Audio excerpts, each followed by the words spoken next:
ಲೋಕಸಭಾ ಚುನಾವಣೆಗೆ ಕೆಲವೇ ತಿಂಗಳು ಮಾತ್ರ ಬಾಕಿ ಇದೆ. ಒಂದು ಕಡೆ ಇದೇ ತಿಂಗಳ 22ನೇ ತಾರೀಕು ಶತಮಾನಗಳ ಕನಸು ನನಸಾಗ್ತಾ ಇರುವಂತ ಕ್ಷಣ. ಈ ಭಯ ಈಗ ಕಾಂಗ್ರೆಸ್ನಲ್ಲಿ ಶುರುವಾಗಿದೆ ಎನ್ನುವ ಮಾಹಿತಿ ಲಭ್ಯವಾಗ್ತಾ ಇದೆ. ರಾಮ ಮಂದಿರ ಭಯ ಈಗ ಕಾಂಗ್ರೆಸ್ಗೆ ಶುರುವಾಗಿದೆ.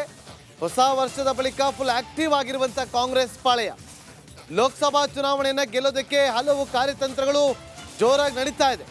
ಲೋಕಸಭಾ ಕ್ಷೇತ್ರ ಚುನಾವಣೆಯ ಕಾಂಗ್ರೆಸ್ ಅಭ್ಯರ್ಥಿಗಳ ಆಯ್ಕೆಗೆ ಮೆಗಾ ಸರ್ವೆಗೆ ಕಾಂಗ್ರೆಸ್ ಮುಂದಾಗಿದೆ ಅನ್ನೋದು ಗೊತ್ತಾಗ್ತಾ ಇದೆ. ವೀಕ್ಷಕರು ಕೊಟ್ಟಂತಹ ಸಂಭಾವ್ಯ ಅಭ್ಯರ್ಥಿಗಳ ಬಗ್ಗೆ ಸರ್ವೆಯನ್ನು ಆರಂಭಿಸ್ತಾ ಇದೆ. ಎಐಸಿಸಿಗೆ ಸುನಿಲ್ ಕನಗೋಳ್ ಟೀಮ್ನಿಂದ ಒಂದು ಸರ್ವೆಯ ವರದಿಯನ್ನು ಕೊಡಲಾಗಿದೆ. ಅದರ ಹಿನ್ನೆಲೆಯಲ್ಲಿ ಸಂಭಾವ್ಯ ಅಭ್ಯರ್ಥಿಗಳ ಸೋಲು ಗೆಲುವಿನ ಲೆಕ್ಕಾಚಾರದ ವಿಚಾರವಾಗಿ ಸರ್ವೆ ಶುರುವಾಗಿದೆ. ಕಾಂಗ್ರೆಸ್ಗೆ ಏನೆಲ್ಲ ಆಗುತ್ತೆ ಪ್ಲಸ್, ಏನೆಲ್ಲ ಆಗುತ್ತೆ ಮೈನಸ್, ಬಿಜೆಪಿಗೆ ಪಂಚ್ ಕೊಡುತ್ತಾ ಕಾಂಗ್ರೆಸ್ನ ಪಂಚ ಗ್ಯಾರಂಟಿ, ಹೀಗೆ ಎಲ್ಲ ಅಂಶಗಳ ಬಗ್ಗೆ ಕನಗೋಳ್ ಟೀಮ್ ಸರ್ವೆಯನ್ನು ನಡೆಸುತ್ತೆ ಅನ್ನೋದು ಗೊತ್ತಾಗ್ತಾ ಇದೆ. ಮತ್ತಷ್ಟು ಮಾಹಿತಿಯನ್ನು ಕೊಡೋದಕ್ಕೆ ನಮ್ಮ ಪೊಲಿಟಿಕಲ್ ರಿಪೋರ್ಟರ್ ಬಸವರಾಜ್ ಲೈವ್ ನಲ್ಲಿ ಜಾಯ್ನ್ ಆಗಿದ್ರೆ. ಬಸವರಾಜ್, ಈಗ ರಾಮ ಜನ್ಮಭೂಮಿಯ ವಿಚಾರವಾಗಿ ಅಯೋಧ್ಯೆಯಲ್ಲಿ ರಾಮ ಮಂದಿರ ನಿರ್ಮಾಣ ಆಗ್ತದೆ, ಉದ್ಘಾಟನೆ ಆಗ್ತಾ ಇದೆ. ಈ ಭಯ ಈಗ ಕಾಂಗ್ರೆಸ್ನವ್ರಿಗೆ ಶುರುವಾಗಿದೆ. ನೋಡಿ, ಒಂದು ಮಾತು ಹೇಳಲೇಬೇಕೀಗ. ಕಾಂಗ್ರೆಸ್ನ ನಾಯಕರು ಸ್ಟೇಟ್ಮೆಂಟ್ ಕೊಡ್ತಾರೆ, ರಾಮ ಮಂದಿರದ ವಿಚಾರವಾಗಿ ಪಾಲಿಟಿಕ್ಸ್ ಮಾಡ್ತಿದ್ದಾರೆ ಅಂತೇಳಿ, ಚುನಾವಣೆಯ ಗಿಮಿಕ್ ಅಂತಾರೆ. ಈಗ ಇದೇ ವಿಚಾರ ಈಗ ಕಾಂಗ್ರೆಸ್ನವ್ರಿಗೆ ಭಯ ಹುಟ್ಟಿಸಿದೆ. ಮಾಹಿತಿ ಕೊಡೋದಾದ್ರೆ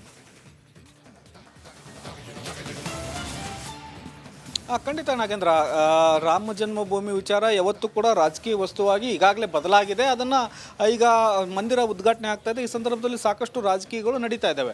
BJP ಮತ್ತು ಕಾಂಗ್ರೆಸ್ ಪರಸ್ಪರ ವಾಗ್ದಾಳಿಯನ್ನು ಮಾಡ್ತಾ ಇದ್ದಾವೆ. ಒಂದು ಕಡೆ BJP ರಾಮ ಮಂದಿರ ನಮ್ಮ ಅವಧಿಯಲ್ಲಿ ಆಯಿತು, ಅದರ ಕ್ರೆಡಿಟ್ ಅದು ತೆಗೆದುಕೊಳ್ಳುವಂಥ BJP ನಾಯಕರು ತೆಗೆದುಕೊಳ್ಳುವಂಥ ಒಂದಷ್ಟು ಪ್ರಯತ್ನಗಳಾಗ್ತಾ ಇದ್ದಾವೆ. ಅದರ ಜೊತೆಗೆ ಕಾಂಗ್ರೆಸ್ನಲ್ಲಿ ಒಂದಷ್ಟು ವ್ಯತಿರಿಕ್ತ ಹೇಳಿಕೆಗಳು ಇದ್ದಾವೆ.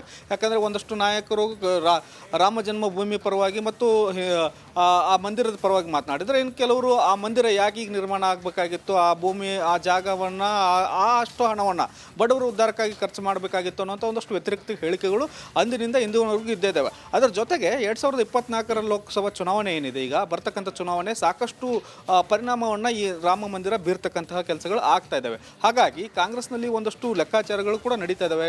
ರಾಜ್ಯ ರಾಜಕೀಯದಲ್ಲಿ ಪ್ರಮುಖವಾಗಿ ಈ ಒಂದು ಲೆಕ್ಕಾಚಾರಗಳನ್ನು ಹಾಕೊಳ್ಳಾಗ್ತಾ ಇದೆ. ಈಗಾಗಲೇ 5 ಗ್ಯಾರಂಟಿಗಳನ್ನು ಕೊಟ್ಟಿದ್ರು ಕೂಡ ಅದು ಎಷ್ಟರ ಮಟ್ಟಿಗೆ ಗ್ರೌಂಡ್ ಲೆವೆಲಲ್ಲಿ ವರ್ಕೌಟ್ ಆಗಿದೆಯೋ ಇಲ್ಲೋ ಅನ್ನೋಂಥದ್ದು ಒಂದಷ್ಟು ಅಂಶಗಳನ್ನು ತಿಳ್ಕೊಳ್ಳುವಂಥ ಕಾರ್ಯಕ್ರಮ AICCದಿಂದನೂ ಆಗ್ತಾ ಇದೆ, ರಾಜ್ಯ ಕಾಂಗ್ರೆಸ್ನಿಂದನೂ ಆಗ್ತಾ ಇದೆ.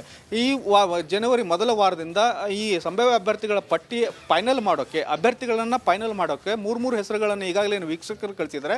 ಆ ಹೆಸರುಗಳನ್ನು ಸುನಿಲ್ ಕನಗೋಳ್ ಟೀಮ್ ಅವ್ರಿಗೀಗ ಅದನ್ನು ಸರ್ವೆ ಮಾಡಿಕೊಡಿ, ಯಾರಿಗೂ ಪಲ್ಸ್ ಹೇಗಿದೆ ಅನ್ನುವಂಥದ್ದು. ಅದರ ಜೊತೆಗೆ ರಾಮ ಮಂದಿರ ಎಷ್ಟರ ಮಟ್ಟಿಗೆ ಗ್ರೌಂಡ್ ಲೆವೆಲ್ಗೆ ತಲುಪಿದೆ, ಜನರು ಎಷ್ಟರ ಮಟ್ಟಿಗೆ ಈ ರಾಮ ಮಂದಿರ ವಿಚಾರವಾಗಿ ಅಗ್ರೆಸಿವ್ ಆಗಿದ್ದಾರೆ ಮತ್ತು ಅದು BJPಗೆ ಯಾವ ರೀತಿಯಾಗಿ ವರದಾನ ಆಗುತ್ತೆ ಅನ್ನುವಂಥ ಒಂದು ಪಾಯಿಂಟನ್ನು ಕೂಡ ತಿಳ್ಕೊಳ್ಳೋಕ್ಕೆ ಮತ್ತು ಆ ಒಂದು ವಿಚಾರಗಳನ್ನು ಆ ಸರ್ವೆ ಮೂಲಕ ತಿಳಿದುಕೊಂಡು ಮುಂದಿನ ಕಾರ್ಯತಂತ್ರವನ್ನು ಕಾಂಗ್ರೆಸ್ ಹೇಗೆ ಬದಲಿಸ್ಕೋಬಹುದು ಅನ್ನುವಂಥ ನಿಟ್ಟಿನಲ್ಲಿಯೂ ಕೂಡ ಸರ್ವೆ ನಡೀತಾ ಇರುವಂಥದ್ದು. ಮತ್ತು ಕಾಂಗ್ರೆಸ್ ಕೆಲವೊಂದು ಕಡೆ ರಾಮ ಮಂದಿರದ ವಿಚಾರವಾಗಿ ಒಂದು ರೀತಿಯಲ್ಲಿ ಗ್ರೌಂಡ್ ಲೆವೆಲಲ್ಲಿ ಭಯ ಹುಟ್ಟಿದಂತೆ ಕಾಣ್ತಾ ಇದೆ. ಯಾಕಂದರೆ ರಾಮ ಮಂದಿರ ವಿಚಾರವಾಗಿ ಗ್ರೌಂಡ್ ಲೆವೆಲಲ್ಲಿ ಅಂಡರ್ ಕರೆಂಟ್ ಪಾಸ್ ಆಗಿದ್ದೇ ಆದಲ್ಲಿ ಅದು BJPಗೆ ವರದಾನ ಆಗುತ್ತೆ ಮತ್ತು ಕಾಂಗ್ರೆಸ್ಗೆ ಕೂಡ ಇನ್ನಷ್ಟು ಸೀಟ್ಗಳು ಮೈನಸ್ ಆಗ್ಬೋದು ಅನ್ನುವಂಥದ್ದು.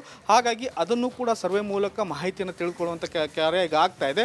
ಈ ವಾರದಿಂದ ಏನು ಸರ್ವೆ ಕಾರ್ಯ ಆರಂಭವಾಗಿದೆ. ಇನ್ನೊಂದು 15-20 ದಿನಗಳಲ್ಲಿ ಅದರ ವರದಿ ಸಿಗುತ್ತೆ. ಆ ವರದಿಯನ್ನು ಇಟ್ಟುಕೊಂಡು ಮುಂದಿನ ದಿನಗಳಲ್ಲಿ ಯಾವ ರೀತಿಯಾಗಿ ಇದನ್ನು ಬ್ರೇಕ್ ಮಾಡಬೇಕು ಅನ್ನುವಂಥದ್ದನ್ನು ಕಾರ್ಯತಂತ್ರವನ್ನು ಹೇಳಕ್ಕೆ ಕಾಂಗ್ರೆಸ್ ಸಿದ್ಧತೆಯನ್ನು ನಡೆಸ್ತಾ ಇದೆ Nagendra Babu. Okay, thank you Basavaraj ನಿಮ್ಮೆಲ್ಲ ಮಾಹಿತಿಗಾಗಿ.